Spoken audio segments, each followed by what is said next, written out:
Hi everyone, this is my process for creating an acrylic pouring piece.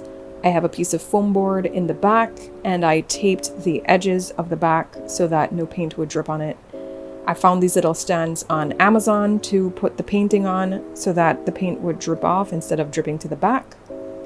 And those cups of white liquid are filled with the acrylic pouring medium. From left to right, we have titanium white, we have cobalt blue, ultramarine blue, Naples yellow, burnt sienna, yellow ochre, and then at the top, we have Hooker's green hue, raw sienna, Grumbacher red, and alizarin crimson.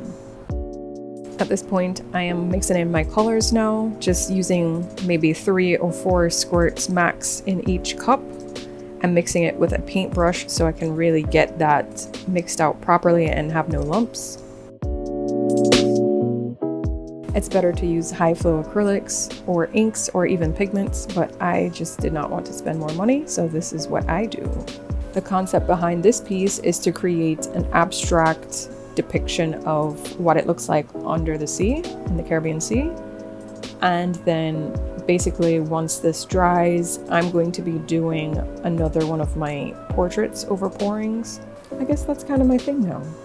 I'm layering my blues right now to depict going from deep water to more shallow water.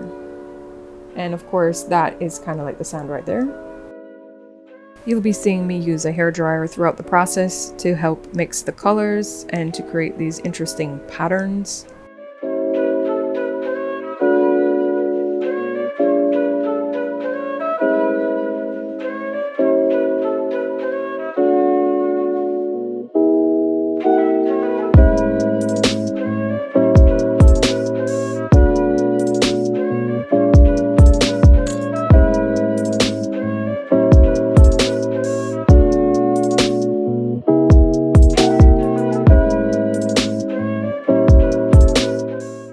So this part here is supposed to depict the coral reefs on either side of the painting. Like if you were to swim through coral reefs, I wanted to give that kind of feeling.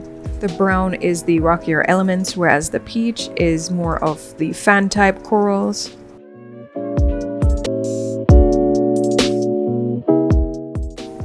I don't really have a clearly defined idea of how I'm going to be doing this portrait on top.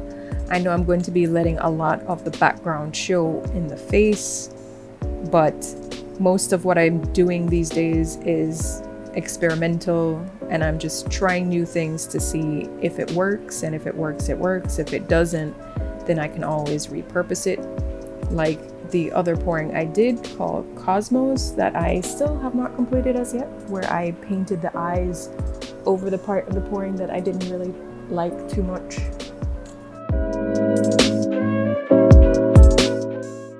This part is extremely satisfying to me, and that's why I slowed it down. I just love watching the paint just spread and do its own thing. I mentioned this in another video of mine, but when there's leftover paint, and there's always leftover paint when you do a pouring, I reuse that paint in any way that I can on other canvases and just try to do something with it. My 2 more recent flower paintings of orchids and the cannonball flower are examples of where I did this method to save paint, and it turned out really well. Not every experiment is going to turn out great, and that's okay.